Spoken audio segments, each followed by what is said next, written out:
Hello मेरे प्यारे दोस्तों, welcome to my channel OCP. आज पीवाईक्यू प्रैक्टिस का 7वां क्लास है। हम लोग आज देखते हैं 7वें क्लास के पिटारे में क्या है। पहले क्लास में हमने आपको पीवाईक्यू का कुछ प्रैक्टिस कराया। इसी तरह से मेरा दूसरा, तीसरा, चौथा, 5वां और 6ठा क्लास चला।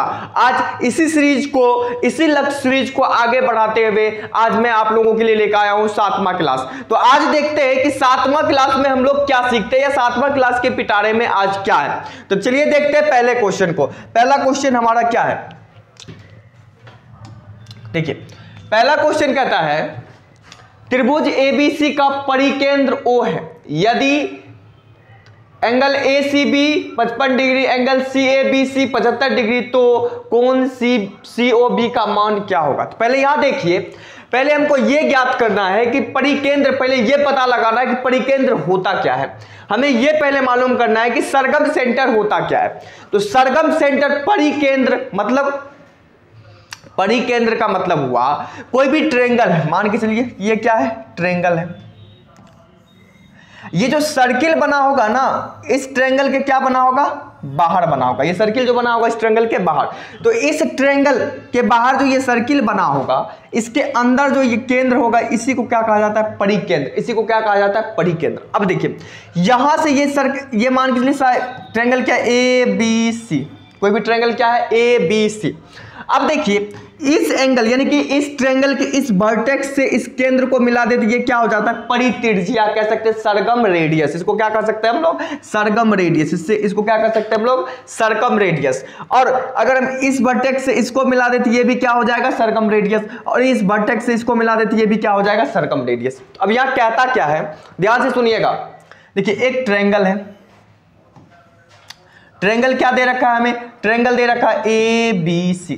ट्रायंगल क्या दे रखा है हमें, ट्रायंगल दे रखा है ABC। इसमें क्या कहता है, ACB यानी कि ACB यानी कि एंगल ये जो C है ये 55 डिग्री दे रखा है। नेक्स्ट क्या कहता है, ABC यानी कि एंगल B कितना दे रखा है हमको, 75 डिग्री। कोई दिक्कत, कोई परेशानी नहीं होनी चाहिए। नेक्स्ट क्या कहता है, हम लोग जानते हैं कि त्रिभुज के तीनों कोणों का योग कितना होता है, 180 डिग्री। तो पहले यहां देखिए एक चीज और सीखिएगा इस जगह पे। क्या सीखिएगा यहां पे, देखिए इसके अंदर एक ट्रायंगल बना हुआ है, आप कहिएगा बिल्कुल बना हुआ है। अब देखिए ये क्या है, परिवृत्त का क्या है, केंद्र है। इसको यहां से मिलाया गया, तो इस चाप के द्वारा यानी कि इस चाप से वृत्त के सरगम फ्रेंच के किसी एक बिंदु पर जितना डिग्री का कोण बनेगा, मान लीजिए कि यहां अगर थीटा का कोण बना तो केंद्र पर उसका डबल यानी कि 2 थीटा कोण बनेगा। कितना बनेगा, 2। यानी कि इस एक ही चाप से वृत्त के सरगम फ्रेंच के किसी एक पॉइंट पर बना कोण केंद्र के कोण का क्या होता है, आधा होता है। या केंद्र पर बना, किसी एक चाप से केंद्र पर बना कोण वृत्त के किसी एक सरगम फ्रेंच पर, या कह सकते वृत्त के सरगम फ्रेंच के किसी एक बिंदु पर बना कोण का क्या होता है, डबल होता है। यानी कि केंद्र पे डबल बनता है, सरगम फ्रेंच के किसी एक बिंदु पर क्या बनता है, उसका हाफ एंगल बनता है। तो यहां वही लगाना है। तो हम यहां पहले देखिए क्या कहते हैं, त्रिभुज के तीनों कोणों का योग होता क्या है। तो त्रिभुज के तीनों कोणों का योग 180 डिग्री के बराबर। ये 75, ये 55, तो 75 55 कितना हो गया, 130। तो 180 में से 130 को घटाइएगा तो क्या ये कोण 50 डिग्री नहीं निकल जाएगा, आप कहिएगा बिल्कुल। तो आप क्या कीजिए, इस पे एक सर्किल बनाइए, बिल्कुल बना लीजिए। और ये सर्किल का ये क्या है, केंद्र है। तो यहां से इसको मिलाएंगे ये त्रिज्या, इसको मिलाएंगे ये त्रिज्या, ठीक है। तो इसी चाप से देखिए, सेम चाप से, इस चाप से वृत्त के सरगम फ्रेंच पे कोण कितने डिग्री का कोण बन रहा है, 50 डिग्री का। तो सेंटर पे वही तो पूछ रहा है, COB कितना होगा। तो ये मानते हैं केंद्र क्या है, O। पहले क्या दिया, परिकेंद्र O है, तो O मान लिए। तो COB कितना हो जाएगा, तो यही केंद्र पूछ रहा है। तो इसका क्या हो जाएगा, 50 का डबल, ये क्या हो जाएगा, 100। यानी कि COB कितना हो जाएगा, तो COB कितना हो जाएगा, 100 डिग्री सेल्सियस, 100 डिग्री। यानी प्रॉब्लम, हम आपको बताएं कि परिकेंद्र क्या होता है। देखिए परिकेंद्र किसी भी त्रिभुज के इनसाइड लाई कर सकता है, परिकेंद्र किसी भी त्रिभुज पर लाई कर सकता है, परिकेंद्र त्रिभुज के बाहर भी लाई कर सकता है, ठीक है ना। अब देखिए परिकेंद्र ये जो होता है, ये यहां से यहां तक इसको मिला, यही क्या कहलाता है? परित्रिज्या यानी कि सरगम रेडियस। कोई दिक्कत कोई परेशानी? आप समझ गए होंगे कि सरगम सेंटर क्या कहलाता है, सरगम रेडियस क्या होता है, हम किस तरह से इसको अप्लाई। देखिए इसको बहुत ज्यादा डेप्थ में ले जाकर के क्वेश्चन को नहीं पूछा गया, इसीलिए हम आपको डेप्थ में जाकर के नहीं बताए, नहीं तो इसको हम डेप्थ में जाकर आपको एक्सप्लेन कर सकते हैं। कोई दिक्कत कोई परेशानी नहीं होनी चाहिए। इसलिए नेक्स्ट क्वेश्चन पे देखते हैं। नेक्स्ट क्वेश्चन क्या कहता है? एक शंकु, अर्धगोला तथा बेलन समान आधार पर खड़े, मतलब तीनों का शंकु, देखिए कोन, हेमिस्फीयर,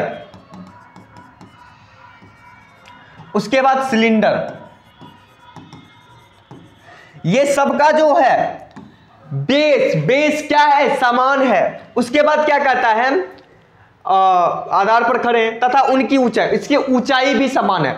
यानी कि हमको सिर्फ ये कहता है उनके आयतन का अनुपात, हमको पहले ये पता करना है कि शंकु का आयतन क्या होता है, हेमिस्फीयर का आयतन क्या होता है, सिलेंडर का आयतन क्या होता है। कोई दिक्कत कोई परेशानी नहीं होनी चाहिए। देखिए हेमिस्फीयर कैसा होता है? ऐसा होता है। हेमिस्फीयर कैसा होता है? ऐसा होता है। ये हमारा क्या है? हेमिस्फीयर है। यानी कि एक जो स्फीयर, एक जो गोला होता है उसको आधा काट दे तो वही क्या कहलाता है? हेमिस्फीयर। कोन कैसा होता है हमारा? तो कोन ऐसा होता है। कोन कैसा होता है हमारा? कोन ऐसा होता है। ठीक है। उसके बाद सिलेंडर कैसा होता है? सिलेंडर ऐसा होता है। रोलर को आप देखे होंगे, बेलन, ये कहलाता है शंकु, ये क्या कहलाता है? अर्धगोला, ये क्या कहलाता है? बेलन। ठीक है ना। शंकु का आयतन क्या होता है? तो 1/3 πr² H2, इन्हीं का रेशियो निकालना है, इनके आयतन का रेशियो लेना है ना। तो अब देखिए गोला का आयतन क्या होता है? तो गोला का आयतन होता है 4/3 πr³। तो उसका जब आधा कर देंगे तो क्या निकल जाएगा? अर्धगोला का आयतन निकल जाएगा, तो यानी कि 2/3 πr³। अब देखिए इसका जो यही रेडियस होगा, रेडियस ही बेस का जो ये मतलब बेस जो होगा, बेस क्या कहता है? बेस समान, बेस का रेडियस भी यही होगा और इसका जो हाइट भी होगा यही क्या होगा? आर भी। आर ही इसका क्या होगा? यानी कि गोला का हाइट भी आर ही होता है, रेडियस भी आर ही होता है। हाइट भी, गोला का हाइट क्या होता है? आर ही होता है। तो यहाँ पे देखिए थोड़ा सा काटेंगे तो ये हम इसलिए बताएंगे क्योंकि जब काटेंगे तो आप तभी वहां दिक्कत होगी कि आप काट कैसे दिए, HS सबको काट कैसे दिए। अब देखिए बेलन का आयतन क्या होता है? बेलन का आयतन होता है πr²h। बेलन का आयतन क्या होता है? πr²h। तो पहले ध्यान दीजिएगा, पाई से पाई कट जाएगा, तीनों पाई कट जाएगा, r² कट जाएगा, h। अब यहां बताइए जो एक r बच गया, यही तो गोला का हाइट है, क्योंकि हाइट भी समान गोला है। इसका गोला का जितना हाइट, इसका भी इतना ही हाइट, इसका भी इतना हाइट। इस हाइट से ये r कट जाएगा, ये हाइट कट जाएगा। हमको बचा क्या? तो हमको बचा 1/3 2/3 कोई दिक्कत कोई परेशानी? अब 3 से इसको मल्टीप्लाई कर दीजिए, 3 से मल्टीप्लाई कीजिएगा तो ये क्या हो जाएगा? 1:2:3। रेशियो हमें क्या निकला? यानी कि ये जो कोण, अर्धगोला, शंकु, अर्धगोला और बेलन का जो आयतन क्या हो जाएगा? 1:2:3। कोई दिक्कत कोई परेशानी? समझ में आया? समझ में आया होगा। चलिए इसका आंसर क्या हो जाएगा? 1:2:3, ऑप्शन नंबर 2। नेक्स्ट क्वेश्चन को देखते हैं। देखिए हमारा नेक्स्ट क्वेश्चन क्या कहता है? निम्नलिखित में से कौन सा कथन सत्य है? तो पहले यहां पे ये दिया हुआ है कि 7⁴450 इज ग्रेटर देन 9⁻300, मतलब कि 7 पे जो 450 घात दिया हुआ है और 9 पे जो घात 300 दिया हुआ है, यानी कि 7 पे जो घात 450 वो बड़ा है 9 के 300 के घात से। तो अब इसको हम सॉल्व कैसे करेंगे? तो यहां ध्यान से देखिए क्या दिया हुआ है? 7 पे 450 ग्रेटर दे दिया है 9 पे 350। अब कहिएगा क्या हम 9 का इतना पावर निकालेंगे? क्या हम 7 का इतना पावर निकालेंगे? इतना भी तो बेवकूफ नहीं है। नहीं है। हम क्या करेंगे? देखिए 0 से 0 को काट देंगे, 15 से काटिए, 15 दूना 30, 15 तिया 45। तो ये क्या हो गया? 7/3। ये 9 पे पावर क्या हो गया? 2 हो गया। कोई दिक्कत कोई परेशानी नहीं होनी चाहिए। तो 7 का जब क्यू करते हैं ये होता है 343। कितना होता है? 343।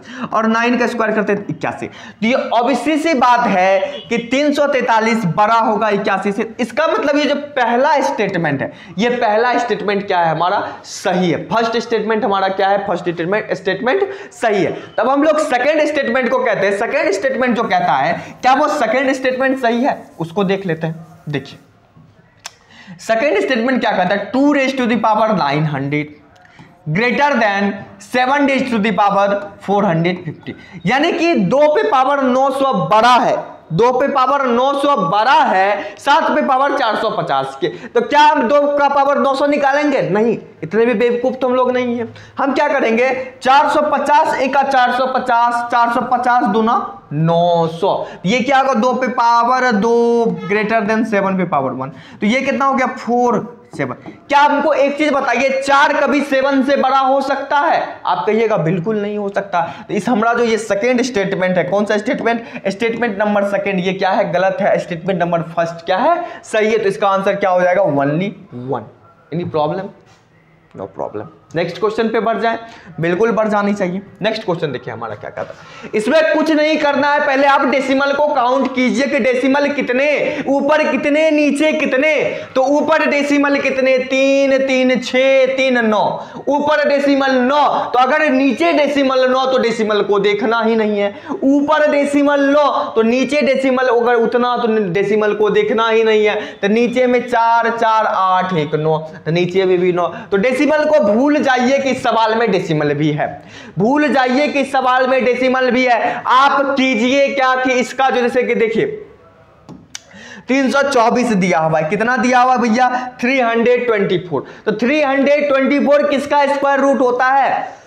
324 का स्क्वायर रूट क्या होता है? आप सीधा कहिएगा 18 का स्क्वायर करते तो कितना होता है? 324 होता है। 9 का स्क्वायर करते तो 81 होता है। अब देखिए ये जो हमको दिया हुआ है 4624, 4624 किसका स्क्वायर रूट होगा? तो कुछ नहीं करना है भैया। 4624 आप बताइए किसके आसपास है? तो आप कहिएगा ये 2500 से बड़ा है। कितना है? 2500 से बड़ा है। तो हम आपको बताए थे, आपको 15 या 12 मिनट का वीडियो है स्क्वायर रूट पे, स्क्वायर रूट कैसे निकाले, बड़े अच्छे तरीके से एक्सप्लेन करें हमने, एक एक पॉइंट को बताया है। तो हम सिर्फ इसको एक लेकर के बता देते। जैसे मान के चलिए कितना है? 4624, इसका स्क्वायर रूट कैसे निकालेंगे?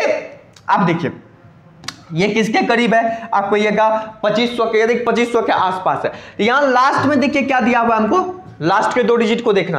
लास्ट में क्या दिया हुआ है? 24 दिया हुआ है। तब किसका स्क्वायर करेंगे कि लास्ट में कितना आता है? 24। तब 18 का स्क्वायर हम अभी देखें 324 होता है। इसमें क्या कीजिए प्लस, क्योंकि ये 2500 से क्या है? बड़ा है। तो इसमें 50 में 18 को ऐड कर देंगे तो कितना हो जाएगा भैया? 68। यानी कि 4624 का जो स्क्वायर रूट होगा क्या हो जाएगा? 68। हमने यहाँ आप क्या सीख लिए? एक और पॉइंट सीख लिए कि स्क्वायर रूट निकालना सीख लिए, एक नया चीज सीख लिए। कितना? 68 का जब स्क्वायर करेंगे तो वो कितना होता है? 4624 होता है। बट्टा कीजिए।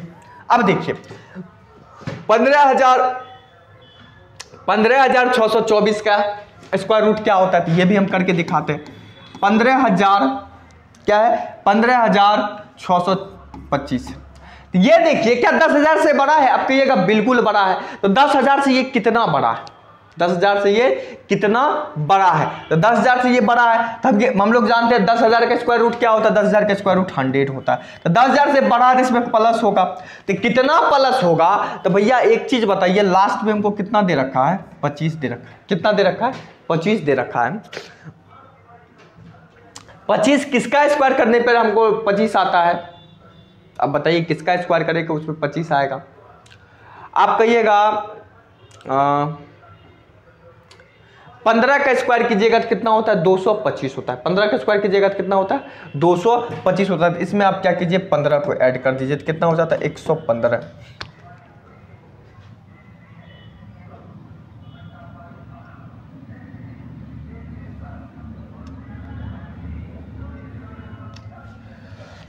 पच्चीस 5 का स्क्वायर 13 गुना 12 6 2 156। ठीक, कितना हो जाएगा? 12 हो जाएगा। तो 112 और सॉरी। अब देखिए यहाँ देखिए, ध्यान दीजिएगा, यहाँ ध्यान देने की बात है। लास्ट में देखिए 25, हम आपको बताए थे किसी भी संख्या के जब इकाई स्थान पे 5 हो तो उसका स्क्वायर रूट कितना होगा। तो पहली बात लास्ट में कितना है? 25 दिया हुआ है। तो 25 दिया हुआ है तो 25 का यानी कि ये 5 का स्क्वायर रहा होगा। 5 का स्क्वायर क्या होगा? कहता है कि ये जो दहाई अंक पे जो संख्या होगी उसमें 1 बढ़ा करके उससे मल्टीप्लाई कर दीजिए। तो भैया 12 में 1 बढ़ा करके 13 से गुना करते थे, क्या 156 आता है? कहिएगा बिल्कुल आता है। तो इसमें क्या हो जाएगा? 12। यानी कि ये जो 125 होता है ना, क्या होता है 125, यानी कि 15,625 का जो स्क्वायर रूट होगा वो कितना होगा 125 हो जाएगा। वो कितना हो जाएगा 125। कोई दिक्कत कोई परेशानी? हम थोड़ा सा उधर करने लगे थे, ध्यान हमको नहीं पड़ा वो 5 पे, ठीक है ना। तो 15,625 का स्क्वायर रूट कितना हो जाएगा 125 हो जाएगा।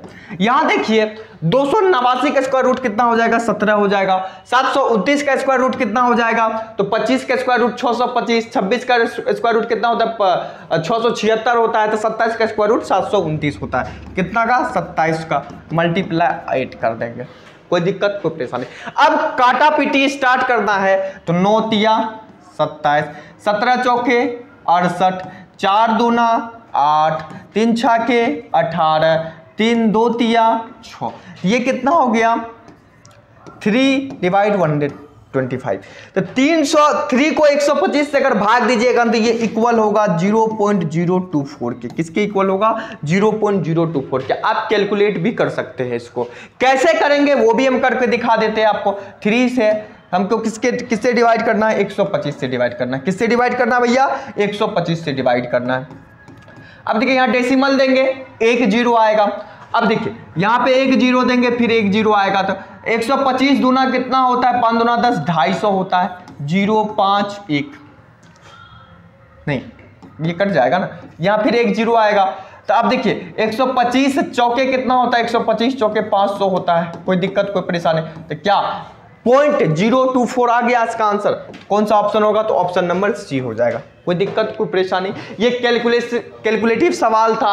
सिर्फ देखिए इस प्रकार के क्वेश्चन जैसे दिख जाए तो आपको ध्यान देना है ऊपर में कितना डेसिमल, नीचे में कितना डेसिमल, कितने डिजिट के बाद डेसिमल। अगर समान डिजिट के बाद डेसिमल तो डेसिमल को भूल जाना है, सिर्फ स्क्वायर रूट। बस स्क्वायर रूट आपको निकालने और कुछ संख्याओं का स्क्वायर रूट रिमेंबर होना चाहिए। जैसे हम देखें कि यहाँ पे स्क्वायर रूट कैसे होगा तो हमने क्या देखते हुए स्क्वायर रूट निकाला। अगर इसको निकालने पे रहते, अगर रिमेंबर नहीं होता तो हमको ये क्वेश्चन क्या करना पड़ता, छोड़ना पड़ता। इसीलिए यदि आपको स्क्वायर रूट सीखना है तो 15 मिनट का वीडियो आपके प्लेलिस्ट में मिल जाएगा। आप ऑनलाइन करियर प्लेटफॉर्म को विजिट कीजिए, वहां जाइए, आपको 15 मिनट का वीडियो मिल जाएगा। उसको ध्यानपूर्वक देख लीजिए, आपको स्क्वायर रूट निकालने का झंझट खत्म हो जाएगा। चलिए नेक्स्ट क्वेश्चन को देखते हैं। यह भी वही कैलकुलेशन वाला क्वेश्चन। तो यहां पे थोड़ा सा नंबरों से खेलना सीखना होगा। देखिए जब 11 का क्यूब करते हैं, किसका क्यूब करते हैं भैया 11 का क्यूब करते हैं तो 1331 होता है। 121 11 गुना 11 होता है। यहाँ क्या है 11 डेसिमल उड़ाएंगे तो कितना हो जाएगा 100। तो देखिए यहाँ पे क्या हो गया, ध्यान दीजिएगा, ये हुआ हमको, ये क्या हुआ 11 गुना 11 गुना 11, ये हो गया 11 गुना 11। ठीक है, कोई दिक्कत कोई परेशानी नहीं होनी चाहिए। तो 1 2 3 4 5 1 11 यहाँ भी, तो नीचे में डेसिमल को उड़ाएंगे तो कितना हो जाएगा, इस सब के नीचे कितना हो जाएगा 100 हो जाएगा। तो ये हो जाएगा 11 गुना 11 गुना 11 गुना 11 गुना 11, 1 2 3 4 5 1 2 3 4 5 6 गुना 11/100। इसको इक्वल करना है इसके बराबर। तो ये इक्वल होगा कैसे, तो यहां कहता है 1.1 को कितना पावर करें। तो ऑप्शन से देखिए, अगर हम ऑप्शन ए लेते हैं 5 ले लेते हैं, क्या करते हैं हम लोग, देखिए 1.1 को क्या लिख सकते हैं 11/10 लिख सकते हैं। इस पे पावर कितना कर देते हैं 5। इसको लिख क्या सकते हैं, इसको लिख सकते हैं हम लोग 11 गुना 11 गुना 11 गुना 11, 1 2 3 4 5 11 गुना 11 बट 10 गुना 10 गुना 10 गुना 10, 1 2 3 4 5, इतना लिख सकते हैं। मल्टीप्लाई क्या कर देंगे, ये कर देंगे, कोई दिक्कत कोई परेशानी। ये आपको समझाने के लिए हम इतना कर रहे हैं। अब देखिए यहाँ पे 3 जीरो, इस 3 जीरो से ये जीरो ये जीरो ये जीरो कट जाएगा, कितना जीरो बचा 2 जीरो। तो अब 11 कितना हो गया 1 2 3 4 5 6, यहाँ भी ऊपर में भी 6 11, नीचे में 2 जीरो, यहाँ पे भी ऊपर में 6 11, तो नीचे में कितना जीरो 2 जीरो। तो क्या इस कंडीशन को सेटिस्फाइड कर रहा है, कब सेटिस्फाइड कर रहा है, जहां जब व्हाट के जगह हम क्या ले लेंगे 5 ले लेंगे। हमको सेकेंड ऑप्शन चेक करने की जरूरत ही नहीं पड़ी। अगर हमें सेकेंड ऑप्शन चेक करने की जरूरत पड़ती तो हम चेक करते। कोई दिक्कत कोई परेशानी, बहुत आसान सा क्वेश्चन था, इजी सा क्वेश्चन था। देखिए सेम पैटर्न, बस ये याद रखना है। देखिए यहां 9 दिया हुआ है, यहां 729, 729 यानी कि 9 का जब क्यूब करते हैं ना तो 729, यानी कि आप कह सकते हैं यहाँ 9 का 9 मल्टीप्लाई, यहाँ कितना 9 हो जाएगा 3 9, 9 मल्टीप्लाई 9 मल्टीप्लाई 9, एक 9 यहाँ, एक 9 यहाँ से भी आ जाएगा, तो डेसिमल उड़ाएंगे तो यहाँ 100 आ जाएगा। कोई दिक्कत कोई परेशानी। यहाँ देखिए अब यहाँ पे कितना 9 थे, एक 9 तो यहाँ है, ठीक है ना, मल्टीप्लाई 100 भी है। अब यहाँ पे कितना 9 लाए थे, 9 हमको कितना लाना है, 1 2 3 4, एक 9 पहले से है तो 1 2 3 4 9 लाना है। कितना 9 लाना है, 4 लाइन लाना है। तो 9 को क्या इस पे रेज़ टू द पावर 4 कर देंगे तो इस पे 4 9 हो गया। नीचे में 4 को करेंगे तो देखिए 9 मल्टीप्लाई 9 मल्टीप्लाई 9 मल्टीप्लाई 9, 1 2 3 4 बटा 10 मल्टीप्लाई 10 मल्टीप्लाई 10 मल्टीप्लाई 10। ये 2 0 से ये 2 0 कट जाएगा। अब कहेगा बिल्कुल कट जाएगा, देखिए हाँ यहाँ देखिए ये 2 0 से ये 2 0 कट जाएगा ना, 2 0 से 2 0 कट जाएगा। यहाँ कितना बचा, 2 0, 1 2 3 4 5, 5 9 यहाँ भी, 1 2 3 4 5, 5 9 यहाँ भी, नीचे 2 0। यहाँ पे कंडीशन कब सेटिस्फाइड किया, कंडीशन तब सेटिस्फाइड किया जब हम क्या करें, प्रश्नवाचक चिन्ह के जगह पे अब क्या लिखे, 4 लिखे, यानी कि 0.9 के रेज़ टू द पावर 4 करेंगे तो ये कंडीशन को क्या कर जाएगा, सेटिस्फाइड कर जाएगा। इसका आंसर क्या हो जाएगा, ऑप्शन नंबर सी। ये क्वेश्चन लॉजिकल है और कुछ नहीं है, सिर्फ दिमाग लगाना है और आंसर करना है। नेक्स्ट क्वेश्चन देखिए, नेक्स्ट क्वेश्चन क्या कहता है, कहता है एक बगीचे में रोलर का व्यास, मतलब एक बगीचे में रोलर को चलाया जाता है। क्या चलाया जाता है, तो रोलर कैसा होता है, सिलेंडर के जैसा होता है। रोलर कैसा होता है भैया, आप कहिएगा सिलेंडर के जैसा होता है। कोई दिक्कत कोई परेशानी नहीं। अब देखिए रोलर ऐसा होता है, रोलर कैसा होता है, देखिए जैसे कि मान के चलिए ये बोतल, ये क्या है, बोतल, यहां से इसको कट कर दीजिए तो क्या ये आपको रोलर दिख रहा है, तो रोलर का जो सरफेस एरिया, मतलब ये जो होता है ना सरफेस एरिया निकालते हैं, तो रोलर का सरफेस एरिया, तो सिलेंडर का जो सरफेस एरिया होता है, सिलेंडर का सरफेस एरिया होता है 2 पाई RH। क्या होता है, 2 पाई RH। सिलेंडर का सरफेस एरिया क्या होता है, 2 पाई RH। इसी सिलेंडर को क्या कहता है, सिलेंडर को कितने टाइम चक्कर लगाना है, इस सिलेंडर 1 बार घूमा, 2 बार घूमा, 3 बार घूमा, 4 बार घूमा, 5 बार, इसको 5 बार घुमाना। तो कहते ये 5 बार जब घूमेगा तो कितने एरिया को कवर करेगा, तो वही तो बताना है। जब ये 5 बार घूमेगा तो कितने एरिया को कवर करेगा। तो पहला देखिए इसका व्यास, यानी कि इसका जो व्यास दे रखा है, व्यास मतलब क्या होता है आप जानते हैं, आप व्यास मतलब क्या होता है आप जानते हैं, तो व्यास बराबर होता है, व्यास क्या होता है, व्यास कितना दिया हुआ 1.4। तो रेडियस क्या होता है, डायमीटर का क्या होता है, आधा होता है। तो 1.4 का जब आधा करेंगे तो क्या हो जाएगा, 0.7 हो जाएगा। यानी कि ये जो रोलर है, इस रोलर का जो हमको त्रिज्या दिया हुआ, ये कितना दिया हुआ 0.7। तो रोलर का त्रिज्या कितना दिया हुआ 0.7, ठीक है ना। इसकी ऊंचाई हमको कितना दिया हुआ, तो 2 मीटर। ये क्या है, लंबा है। इसकी जो हाइट दे रखी है, ये हाइट कितना दे रखा है, 2 मीटर दे रखा है। कोई दिक्कत कोई परेशानी नहीं। कहता है 5 चक्कर में यह कितने क्षेत्रफल को आच्छादित करेगा, मतलब कितने क्षेत्रफल को वो क्या करेगा, कवर करेगा, कितने क्षेत्रफल को घेरेगा। अभी हम आपको बताए एक बेलन को हम 5 बार घुमाए, इसका कुछ ना कुछ इसका सरफेस एरिया होगा। तो बेलन का सरफेस एरिया क्या होता है, सरफेस एरिया ऑफ सिलेंडर का सरफेस एरिया होता है भैया 2 पाई RH। तो कितना बार घूम रहा है, तो 1 बार घूमा तो 1 सरफेस एरिया, तो 5 बार घूम रहा है, तो 5 गुना कर दीजिए, तो 5 दूना 10 पाई RH, तो हो जाएगा 10 गुना 22/7 गुना रेडियस कितना भैया, तो रेडियस 0.7, रेडियस 0.7 मल्टीप्लाई ऊंचाई कितना भैया, तो ऊंचाई 2 मीटर, ऊंचाई कितना तो भैया, तो 2 मीटर। देखिए डेसिमल उठाए, यहाँ 10 आया, 7 से 60 कट गया, 10 से 10 कट गया, कितना 22 दूना 44 मीटर स्क्वायर। यानी कि ये रोलर को जब 5 बार घुमाएगा तो वो एरिया कवर करेगा 44 मीटर स्क्वायर। कितना एरिया कवर करेगा, ये 44 मीटर स्क्वायर कवर करेगा। कोई दिक्कत कोई परेशानी नहीं होनी चाहिए। ये भी फॉर्मूला बेस्ड क्वेश्चन था। यदि आपको फॉर्मूला पता, थोड़ा सा क्वेश्चन को समझ गए तो इस आंसर को, इस क्वेश्चन को भी क्या कर दीजिएगा, फोड़ डालिएगा, उड़ा डालिएगा। नेक्स्ट क्वेश्चन को देखिए, नेक्स्ट क्वेश्चन क्या कहता है। नेक्स्ट क्वेश्चन कहता है दो संख्याओं में से छोटी संख्या का 65%, यानी कि मान लेते हैं छोटी संख्या x है, तो x का 65%। नेक्स्ट क्या कहता है, बड़ी संख्या के 45% के, तो बड़ी संख्या क्या मानते हो, y का क्या करते हैं 45% करते हैं। y का जब 45% करते हैं, कहता है ये दोनों क्या है, बराबर है। एक छोटी संख्या का 65% बराबर है y के 45%, बड़ी संख्या के 45% के। कोई दिक्कत कोई परेशानी। तो यहां पे देखिए y पर ये क्या है, बड़ी संख्या, ये क्या है बड़ी, ये क्या है छोटी। तो ये जब बड़ी है ये छोटी है, तो भैया यहां ध्यान दीजिएगा, y बाय जब x करेंगे, इसको उधर ले जाएंगे, उसको इधर ले जाएंगे, तो ये क्या हो जाएगा 65/45। ये क्या हो जाएगा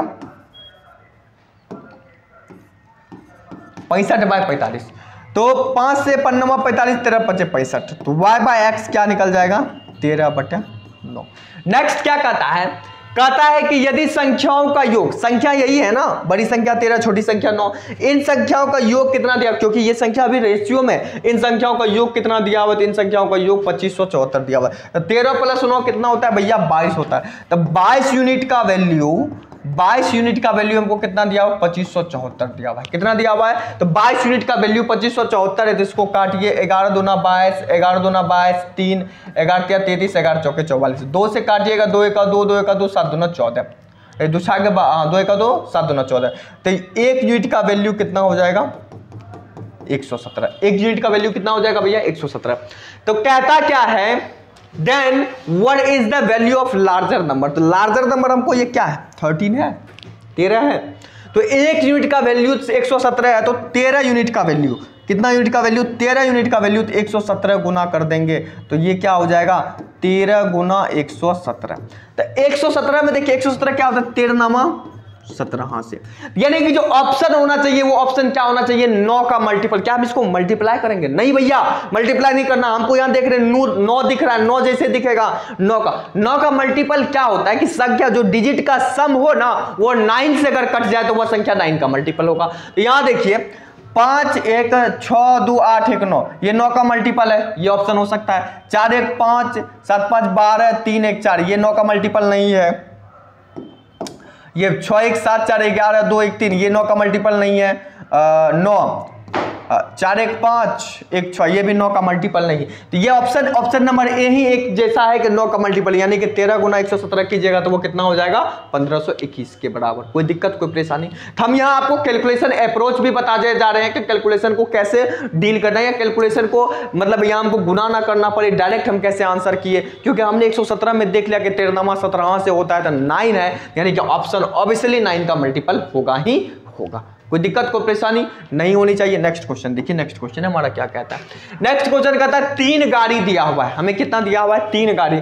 उन गाड़ियों का जो स्पीड का रेशियो, लगने वाले मतलब टाइम का रेशियो क्या है, टाइम का रेशियो क्या होता है 12:15:10 होता है। अब देखिए टाइम का जो रेशियो होता है, तो टाइम का रेशियो जो स्पीड का रेशियो होता है, स्पीड का रेशियो क्या होता है, इसका क्या हो जाता है रेसिप्रोकल हो जाता है। अगर टाइम बढ़ेगा तो स्पीड घटेगा, स्पीड बढ़ेगा तो टाइम घटेगा, तो इसका क्या होता है रेसिप्रोकल हो जाता है। इसका रेसिप्रोकल कर दीजिए,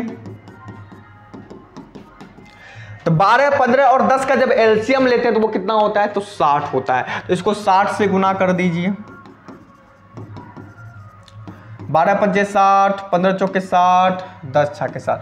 रेशियो क्या, स्पीड का रेशियो क्या हो गया 5:4:6 दिया हुआ। तो यहां पे कहता क्या है, ए जो है 60 किलोमीटर प्रति घंटा के स्पीड से चलता है, तो ये ए है, बी है, सी है। ए कितने किलोमीटर प्रति घंटा के स्पीड से चलता है तो 60 किलोमीटर, तो कितना गुना 12 पंजे 12 गुना। तो कहता है बी कितने किलोमीटर प्रति घंटा के स्पीड से चलेगा, तो बी को भी 12 गुना कर देंगे, तो बी का 12 गुना बढ़ चुके 48, यानी कि 48 किलोमीटर पर आवर की स्पीड से। यानी कि जो बी का स्पीड होगा, यानी कि बी का जो स्पीड होगा वो बी का स्पीड कितना हो जाएगा, तो बी का स्पीड हो जाएगा आपको, ये जो बी का स्पीड कितना हो जाएगा 48 kilometre per hour. Option number कितना, ऑप्शन नंबर सी। समझे, यहां देखिए टाइम का रेसिप्रोकल स्पीड होता है, यानी कि टाइम का रेसिप्रोकल क्या होता है स्पीड होता है, इसको याद रखिएगा। और स्पीड का रेसिप्रोकल टाइम होता है, इसको भी याद रखिएगा, ठीक है ना। इस प्रकार के क्वेश्चन बार बार हो सकता है, आपको स्पीड दे दे, टाइम का टाइम पूछ दे, मतलब टाइम का वैल्यू दे दे और उससे पूछे कि सेकंड का टाइम कैसे होगा। इस तरीके से पहले इसको याद रखना कि टाइम का रेसिप्रोकल स्पीड होता है और स्पीड का रेसिप्रोकल टाइम होता है। ऐसा क्यों होता है, क्योंकि जब हम समय को बढ़ाते हैं तो स्पीड घट जाता है, और स्पीड को बढ़ाते तो समय घट जाता है। कोई दिक्कत कोई परेशानी नहीं होनी चाहिए। देखिए हम जब टाइम को बढ़ाए, टाइम को क्या किया बढ़ाए तो स्पीड घट गया, स्पीड को बढ़ाए तो टाइम घट गया। यहां पे देखिए स्पीड को बढ़ाए टाइम घट गया, ठीक है ना। इसीलिए टाइम स्पीड का रेसिप्रोकल होता है, स्पीड टाइम का रेसिप्रोकल होता है। Any problem, no problem. Next question पे बढ़ जाएं। हमने पूर्ण एक्सप्लेनेशन कर दिया कैसे कैसे हुआ। कोई दिक्कत कोई परेशानी, अगर कोई दिक्कत कोई परेशानी हो तो कमेंट सेक्शन में कमेंट जरूर करें। नेक्स्ट क्वेश्चन देखिए, नेक्स्ट क्वेश्चन क्या कहता है हमारा, फिर देखिए एक सीरीज वाली क्वेश्चन है, बहुत आसान बहुत इजी सा क्वेश्चन है। 1 का क्यूब, 2 का क्यूब, 3 का क्यूब, 10 का क्यूब डॉट डॉट डॉट 10 का क्यूब बराबर 325 दिया हुआ है। तो कहता है 2 का क्यूब, 3 का, 4 का क्यूब, 6 का क्यूब डॉट डॉट डॉट 20 का क्यूब का मान ज्ञात कीजिए। तो आप ध्यान दीजिएगा भैया, 2 का क्यूब, 4 का क्यूब, 6 का क्यूब डॉट डॉट डॉट 20 का क्यूब बराबर 1। तो आप यहां पे देखिएगा, इसमें से हम 2 का क्यूब क्या करते हैं, कॉमन ले लेते हैं। तो 2 का क्यूब कॉमन लेंगे तो यहाँ 1 बचेगा, तो 1 का क्यूब करते हैं तो 1 ही होता है। अब 4 के क्यूब में से 2 का क्यूब निकालेंगे तो क्या 2 का क्यूब बचेगा? आप कहिएगा बिल्कुल बचेगा। क्या 6 के क्यूब में से 2 का क्यूब निकाल लेंगे तो क्या हमको 3 का क्यूब बचेगा? बिल्कुल बचेगा। इसी तरह से डॉट डॉट डॉट करेंगे तो 20 के क्यूब में से अगर 2 का क्यूब निकाल देंगे तो क्या 10 का क्यूब बचेगा? तो आप कहिएगा बिल्कुल बचेगा। तो आप हमको एक चीज बताइए भैया, ये जो आप दिख रहे हैं, ये जो आपको दिख रहा है, ये जो दिख रहा है, क्या इसी का वैल्यू ऊपर में नहीं दे रखा है? तो इसी का वैल्यू तो 30 यानी कि 30,025 दिया रखा है, यानी कि 3025 दे रखा है। तो यहाँ क्या हो जाएगा 30 25 गुना 2⁻³ का वैल्यू कितना होता है? तो 8 होता है। तो इसको 8 से गुना कर दीजिए, 8 पंचे 40, इकाई स्थान पे कितना होना चाहिए? 25 8 200। यहाँ देखिए 25 से 8 को गुना करेंगे 200, इकाई स्थान पे 2 को शून्य आना चाहिए। तो इकाई स्थान पे 2 को शून्य यहाँ है, यहाँ तक फंस रहा है कंडीशन। देखिए इसको मल्टीप्लाई कर लेते हैं, 8 पंचे 40 का 0 हासिल 4, 8 दूनो 16, 4 20 के 0 हासिल 2, 8 या 24। तो ये कितना हो जाएगा? 24200। कितना आंसर हो जाएगा इसका? 24200। यानी कि इस सीरीज का जो इसका जो सम करेंगे 2Q 4Q 6Q dot dot dot 20Q का आंसर क्या हो जाएगा? 2400। Any problem? No problem. आसान सा क्वेश्चन था। हम देखे जैसे ऊपर वाला देखे ना तो हमको लगा कि इसमें से अगर 2 को खींच लेंगे तो वो ऊपर वाला तो आ ही जाएगा। तो आसानी से हम क्या कर देंगे, इसका आंसर कर देंगे। आसान क्वेश्चन था, इजी क्वेश्चन था, बहुत आसान था। बस क्या था कि इस क्वेश्चन में ये देखना था कि क्वेश्चन कह क्या रहा है, क्वेश्चन में करना क्या है। Any problem? No problem. Next question पे बढ़ जाते हैं। नेक्स्ट क्वेश्चन कहता है यदि 2 व्यंजनों का लॉस और मॉस। तो आप ध्यान रखिएगा भैया, LCM मल्टीप्लाई HCF बराबर प्रोडक्ट ऑफ 2 नंबर, यानी कि 2 संख्याओं का मल्टीप्लिकेशन बराबर होता है LCM गुना HCF। यहां तो वही दिया हुआ है, तो लॉस और मॉस यानी कि LCM और HCF। LCM हमको कितना दिया हुआ है? तो LCM हमको दिया हुआ है x² plus 6x plus 8 into x plus 1, और HCF कितना दिया हुआ है? x प्लस 1 बराबर 2 संख्याओं में से एक संख्या हमको कितना दे रखा है? एक एक्सप्रेशन कितना दे रखा है? x² plus 3x plus 2 into, आप कह सकते हैं कोई सेकंड नंबर। हमको फाइंड क्या करना है? ये सेकंड नंबर फाइंड करना है। इसमें कुछ नहीं करना है, इसका फैक्टर निकालिए, इसका फैक्टर निकालिए। फैक्टर निकालने का बहुत आसान तरीका देखिए, ये जो आपको 6 दिख रहा है, आप कहिएगा बिल्कुल दिख रहा है। 6 को उन 2 टर्म में तोड़ना है कि जोड़ने के बाद 6 आ जाए और उन दोनों संख्याओं को मल्टीप्लाई करने के बाद 8 के बराबर हो जाए। तो 6 को 4 और अगर 2 में तोड़ेंगे तो क्या ये मल्टीप्लाई करने के बाद 8 होगा और 4 2 को ऐड कर जोड़ने के बाद 6 होगा? बिल्कुल होगा। यहां देखिए 3 को उन 2 टर्म में तोड़ना है कि जोड़ने के बाद 3 हो जाए, गुना करने के बाद 2 हो जाए। इसको हम अगर 2 और 1 में तोड़ दे तो, यानी कि आप कह सकते हैं अगर हम इसको 6 को कुछ नहीं प्लस 4x प्लस 2x लिख दे, या इसको उल्टा लिख दीजिए, कोई दिक्कत नहीं। अब यहां पे देखिए 3x को कुछ नहीं, 3x को क्या कीजिए आप कहिए, 3x को सर आप ऐसा कीजिए 2x प्लस x लिख लीजिए। आप कहिएगा बिल्कुल लिख लेंगे सर। क्या इसमें से कॉमन निकालेंगे? x को कॉमन निकालेंगे तो क्या x प्लस 4 इंटू 2 कॉमन निकाल लेंगे तो क्या हो जाएगा? इंटू x प्लस 2 नहीं आ जाएगा? आप कहिएगा बिल्कुल आ जाएगा। Into x plus 1 into x plus 1। कोई दिक्कत, कोई परेशानी? कोई परेशानी नहीं। ध्यान दीजिएगा भैया, यहां देखिए अगर इसमें से x कॉमन लेंगे तो क्या होगा? x प्लस 2 कॉमन होगा तो उधर कितना बच जाएगा? x प्लस 2 कॉमन होगा तो उधर कॉमन कितना लेंगे? उधर कॉमन अगर हम कितना कॉमन ले लें,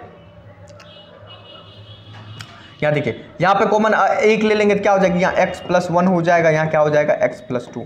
यहाँ कॉमन ले रहे हैं ना, यहाँ देखिए x कॉमन लिए तो x प्लस 2 हुआ, और जब वहां कॉमन लिए तो क्या होगा? x प्लस 1 होता है। यही इसका क्या होगा?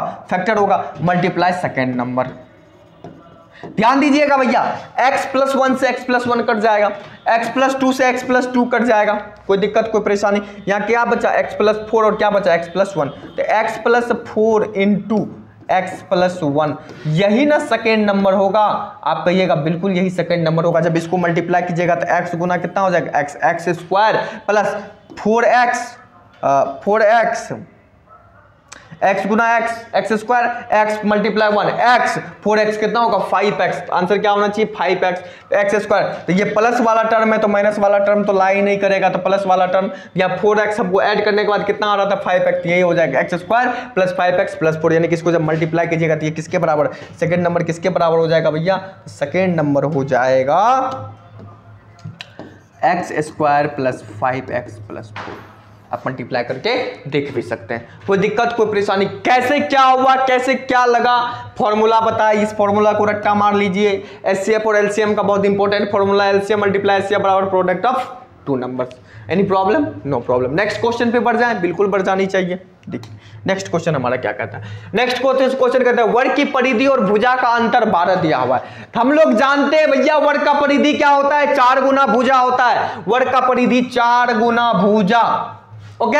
उसके बाद कहता है भुजा माइनस भुजा, इन्हीं दोनों का अंतर हमको कितना दे रखा है 12 दे रखा है। इसमें से अगर ए कॉमन लेंगे भैया तो 4 माइनस 1 बराबर 12, तो 4 में से 1 गया 3 बचा बराबर 12, 4 तिया 12, तो ए बराबर क्या 4 आ गया। आप कहिएगा बिल्कुल आ गया। ए का वैल्यू कितना निकल गया 4 निकल गया। तो क्या कहता है वर्ग का क्षेत्रफल, तो ये जो ए दिया हुआ ये भुजा ही दिया हुआ है, तो वर्ग का एरिया कितना हो जाएगा, एरिया क्या होता है साइड स्क्वायर, भुजा स्क्वायर, तो 4 का स्क्वायर करेंगे तो कितना हो जाएगा भैया, मीटर में दिया हुआ है क्या सेंटीमीटर में, 16 centimetre square. Option number D, इसका आंसर क्या हो जाएगा, वर्ग का एरिया कितना हो जाएगा 16 सेंटीमीटर स्क्वायर। आसान सा क्वेश्चन था, इजी सा क्वेश्चन था, कोई दिक्कत कोई परेशानी नहीं, सिर्फ समझना था, समझे क्वेश्चन का आंसर कर दिए। नेक्स्ट क्वेश्चन पे बढ़ जाए, बिल्कुल बढ़ जाना चाहिए। देखिए हमारा नेक्स्ट क्वेश्चन क्या कहता है, एक आयत 180 मीटर सेंटीमीटर लंबे तार से बना हुआ, मतलब एक आयत है उसका निर्माण जो होता है 180 मीटर लंबाई के तार से बना हुआ है। तो वो जो आयत बना होगा तो 180 सेंटीमीटर उसका क्या हो जाएगा पेरीमीटर। तो आयत का पेरीमीटर हमको कितना दिया हुआ है 180। तो परिमाप होता क्या है, तो 2 गुना लंबाई प्लस चौड़ाई, आयत का परिमाप 2 गुना लंबाई प्लस चौड़ाई होता है। ये बराबर है 180 के, तो 2 गुना लंबाई प्लस चौड़ाई, तो लंबाई अब यहां पे क्या दे रखा है, यदि आयत की चौड़ाई 30, आयत की चौड़ाई हमको अगर 30 दे दिया बराबर 180, 2 से काटेंगे 90 और 30 90 में से घट जाएगा तो क्या बचेगा 60, तो लंबाई क्या हमें 60 सेंटीमीटर नहीं निकल जाएगी भैया। क्या इस क्वेश्चन को भी समय देना पड़ेगा, क्या इस क्वेश्चन को भी आपको टाइम देना पड़ेगा, क्या आप इस क्वेश्चन को देखते आंसर नहीं कर सकते, आप इस क्वेश्चन को देखते आंसर कर सकते हैं यदि आपको फॉर्मूला रिमेंबर हो, क्योंकि हम लोग जानते हैं जितने लंबाई का तार होगा वही उस आयत का क्या हो जाएगा पेरीमीटर हो जाएगा, क्योंकि उसी तार से ना आयत का निर्माण किया गया है। तो आयत के सभी भुजाओं का योग ही तो परिमाप होता है ना, इसीलिए वो जो तार की लंबाई होगा वो आयत का परिमाप होगा। कोई दिक्कत कोई परेशानी नहीं होनी चाहिए। नेक्स्ट क्वेश्चन पे बढ़ जाए, बढ़ जानी चाहिए। कहता है किसी न्यूनतम संख्या से 1176 का गुना किया जाना चाहिए जिससे कि प्राप्त संख्या एक पूर्ण वर्ग हो। भैया अगर हम इसका 2 गुना करें, क्या करें 1176 का अगर 2 गुना करेंगे तो 6 दूना 12, इकाई स्थान पे कितना आ रहा है 2 आ रहा है। तो किसी का पूर्ण वर्ग करने पर क्या इकाई स्थान पे 2 आता है, 2 का करे तो 4 आता है, 3 का करे तो 9 आता है, 5 का करे तो 5 आता है, 6 का करे तो 6 आता है, 7 का करे तो 9 आता है, 8 का करे तो 4 आता है। लेकिन किसी भी इकाई स्थान पे क्या नहीं आता है, किसी का भी वर्ग करने पर इकाई स्थान पे 2 नहीं आता, तो ये कंडीशन सेटिस्फाइड नहीं करेगा। 2 से गुना करेंगे तो वो पूर्ण वर्ग नहीं होगा। 3 से करते हैं, इकाई स्थान को सिर्फ मल्टीप्लाई करना, 6 18, इकाई स्थान पे क्या आ रहा है 8 आ रहा है। या किसी का भी स्क्वायर करने पर इकाई स्थान पे 8 आ रहा है तो 8 का स्क्वायर कीजिए 64 नहीं आता है, 7 का नहीं आता है, 6 का नहीं आता है, तो ये भी सेटिस्फाइड नहीं करेगा। ये ध्यान देना है, किसी तरह से मल्टीप्लाई करके चेक करना है। अब देखिए भैया लास्ट हम क्या करते हैं 6 को मल्टीप्लाई करते हैं, 6 को मल्टीप्लाई 6 से करते हैं तो क्या होता है 36। तो 6 का जब स्क्वायर करते हैं तो इकाई स्थान पे 6 आता है। इसका मतलब 1706 को अगर 6 से गुना करेंगे ना तो वो क्या हो जाएगा, एक पूर्ण वर्ग हो जाएगा। अगर आपको विश्वास नहीं होता है तो आप करके देखिए। 4 के 36 के 6 हासिल 3, 7 के 42, 3 45 के 5 हासिल 4, 6 4 10 के 0 हासिल 1, 6 1 7, कितना हो गया 70 56 हो गया। अब देखिए ये किसके आसपास है, तो ये क्या है 2500 यानी कि 1000 के 10,000 के आसपास। तुम लोग जानते हैं इसका जो वर्ग स्क्वायर रूट निकालेंगे, अभी हमको थोड़ी देर पहले पिछले क्वेश्चन में बताएं इसका स्क्वायर रूट कैसे निकालेंगे।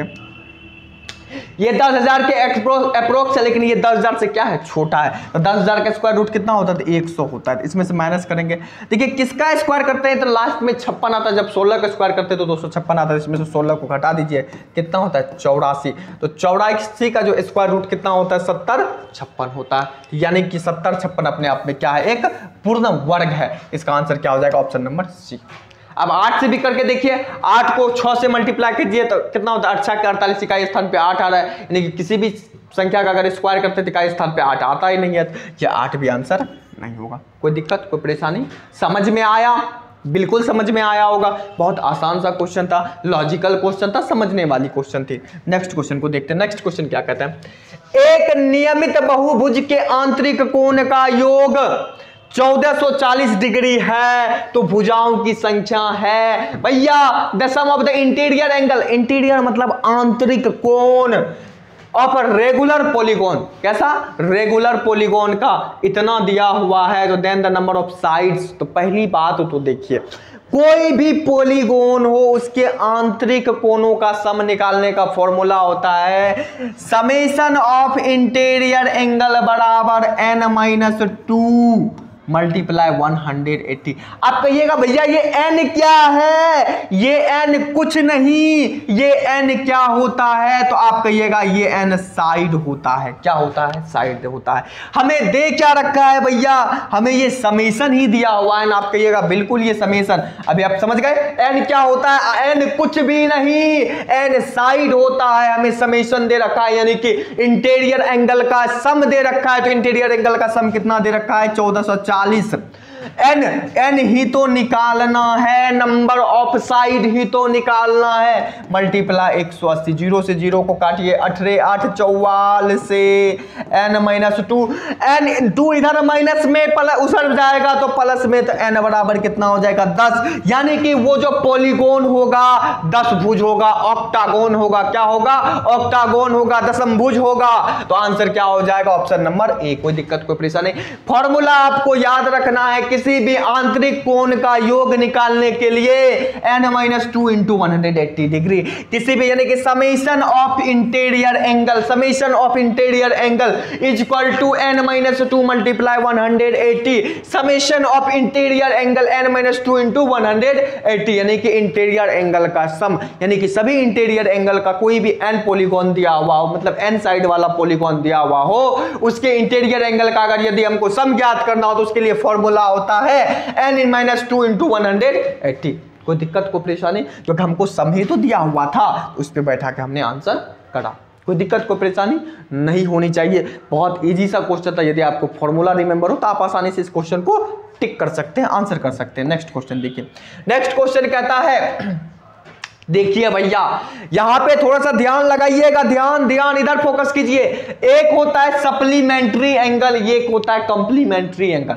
सप्लीमेंट्री एंगल क्या कहता है, जब दो कोणों का सम 180 के बराबर तो वो सप्लीमेंट्री एंगल, जब दो कोणों का योग 190 डिग्री के बराबर तो वो कंप्लीमेंट्री एंगल। इसको पूरक कोण कहते हैं, उसको संपूरक कोण कहते हैं। संपूरक कोण कब होता है, जब दो कोणों का योग 180 के बराबर हो तो वो संपूरक कोण। जब दो कोणों का योग 190 के, दो कोणों का योग 90 डिग्री के बराबर हो तो वो क्या होता है, पूरक कोण, कंप्लीमेंट्री एंगल। तो भैया यहां पे पहला कोण और दूसरा कोण दिया हुआ है, कहता है ये दोनों पूरक हैं तो P का मान ज्ञात कीजिए। जब ये पूरक है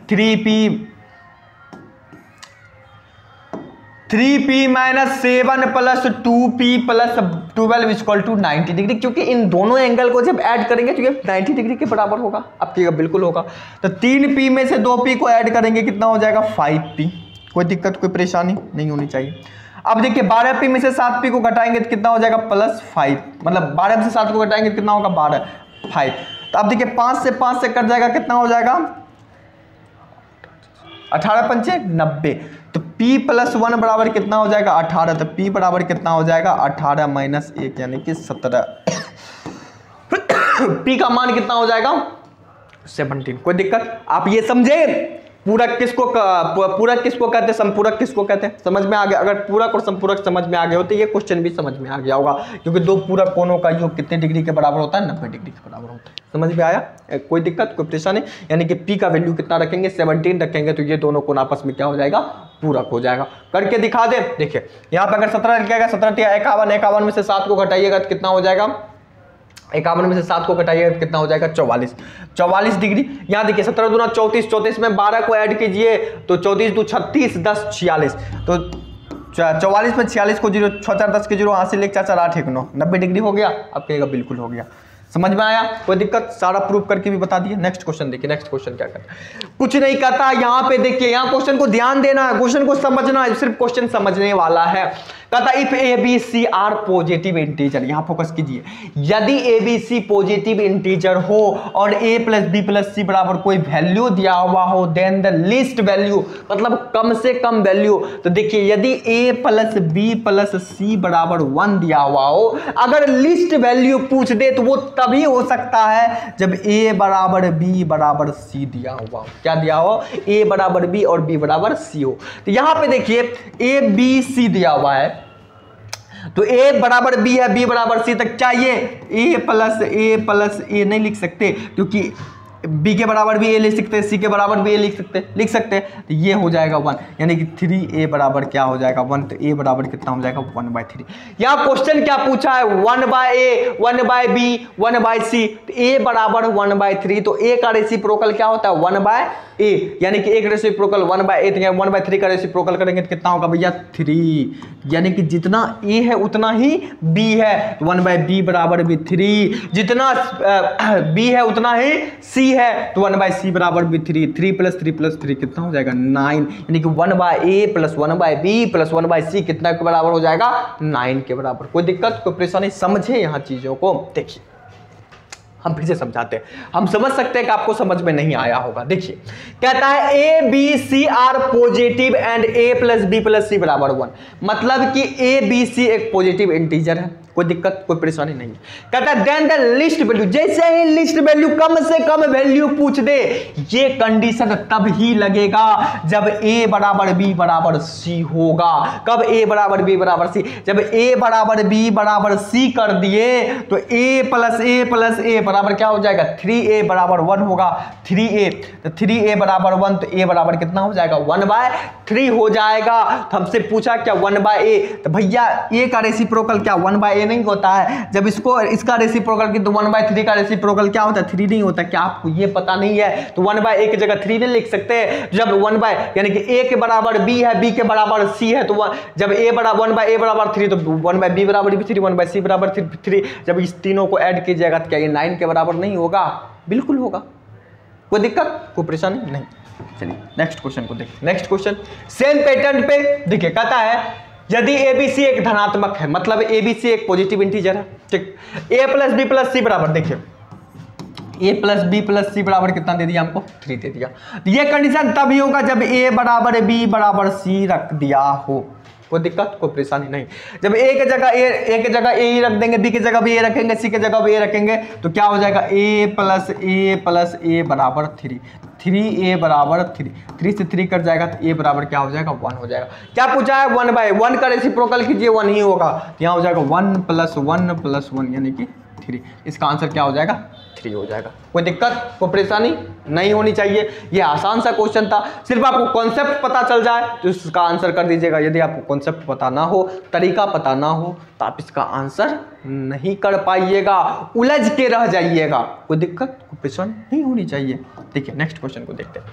यह भी कहता है if ABC are positive and a + b + c + d बराबर 1, यानी कि ABCD एक पॉजिटिव इंटीजर है।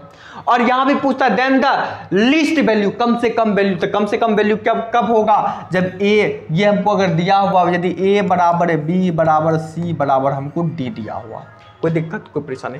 देखो a के जगह भी हम क्या लिख सकते हैं, a के जगह हम क्या लिख सकते हैं, ए लिख सकते हैं। अब यहाँ पे एक जगह आपको ये होगा, क्या बी लेकर नहीं कर सकते? बिल्कुल कर सकते हैं। आप बी लेकर, क्या आप सी लेकर नहीं कर सकते? सी लेके भी कर सकते हैं। क्या हम डी लेकर नहीं कर सकते? डी लेके भी कर सकते हैं। हम ए लेके करते हैं। तो ए की जगह ए, तो बी के जगह भी ए, सी के जगह भी ए, डी के जगह भी ए, तो कितना बराबर कितना है 1। तो 4a बराबर कितना हो जाएगा 1, तो ए बराबर कितना हो जाएगा 1/4 हो जाएगा। कोई दिक्कत, कोई परेशानी नहीं। तो कहता है 1/a, तो यानी कि 1/4 का रेसिप्रोकल क्या होगा? तो 1/a पूछा है, तो 1/a बराबर क्या हो जाएगा 4 + 4 + 4 + 4, 4 4 8 4 12 4 16, कितना हो जाएगा 1/a + 1/b + 1/c + 1/d बराबर कितना हो जाएगा 16। क्या ऑप्शन में दिया हुआ है? ऑप्शन में दिया, हाँ बिल्कुल दिया हुआ। ऑप्शन नंबर क्या हो जाएगा? बी हो जाएगा। कोई दिक्कत, कोई परेशानी नहीं होनी चाहिए। आसान सा क्वेश्चन था, इजी सा क्वेश्चन था। देखिए नेक्स्ट क्वेश्चन क्या कहता है। एबीसी धनात्मक है एवं a + b + c बराबर 6 दिया हुआ है।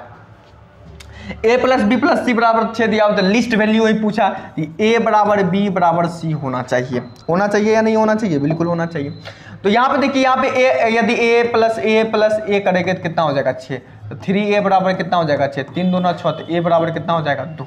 अब 1/a पूछा है, तो 2 का रेसिप्रोकल करेंगे तो 1/2, तो 1/2 + 1/2 + 1/2, तो कितना हो जाएगा 3/2। इसका आंसर क्या हो जाएगा 3/2। कोई दिक्कत, कोई परेशानी नहीं होनी चाहिए। क्या ऑप्शन में दिया हुआ? तो यहाँ सारे ऑप्शन नहीं दिए हुए, यहाँ आंसर क्या हो जाएगा 3/2 हो जाएगा। इसका आंसर क्या हो जाएगा? यहाँ ऑप्शन गलत है, यहाँ क्या हो जाएगा ऑप्शन नंबर 3/2। कोई दिक्कत, कोई परेशानी नहीं होनी चाहिए। तो आज की सभा को हम लोग क्या करते हैं, यहीं पे समाप्त करते हैं। देखिए, यदि आपको इसका पीडीएफ चाहिए तो आप कृष्णा सर ऑफिशियल से आकर के क्या कर सकते हैं, हमारे टेलीग्राम चैनल से जुड़ सकते हैं, कृष्णा सर ऑफिशियल। और यदि आपको मैथ्स का स्पेशल क्लास लेना है, मैथ्स स्पेशल बैच पढ़ना है, तो 22 नवंबर से हमारी मैथ्स की क्लास आरंभ होने वाली है। पता है, रंगभूमि मैदान विजय फिजिक्स के बगल में। हम लोग, आप जानते हैं हमारे संस्था का क्या नाम है, ऑनलाइन कैरियर प्लेटफॉर्म। यहाँ आइए और मैथ्स और कंप्लीट जीके जीएस की तैयारी आपको कराई जाएगी। आपके एग्जाम के लिए आपको तैयारी कराई जाएगी, आपके एग्जाम वाली आपको तैयारी कराई जाएगी, आपको सिलेक्शन वाली तैयारी क्या कराई जाएगी। आप हमारी संस्था से जुड़िए और आपको बेस्ट फैकल्टी के द्वारा आपकी तैयारी कराई जाएगी। ये ऑफलाइन बैच 22 नवंबर से, कब से भैया? 22 नवंबर से आरंभ होने वाला है, यानी कि छठ के बाद। छठ जैसे बीतेगा हम मैथ्स का आगाज करेंगे। आपको मैथ्स ऑफलाइन बैच में पढ़ाने वाले हैं नीतीश विश्वास सर। कौन पढ़ाने वाले हैं? नीतीश विश्वास सर। यदि आपको इस वीडियो से थोड़ा सा भी लाभ हुआ हो तो वीडियो को लाइक, शेयर और सब्सक्राइब करें। धन्यवाद।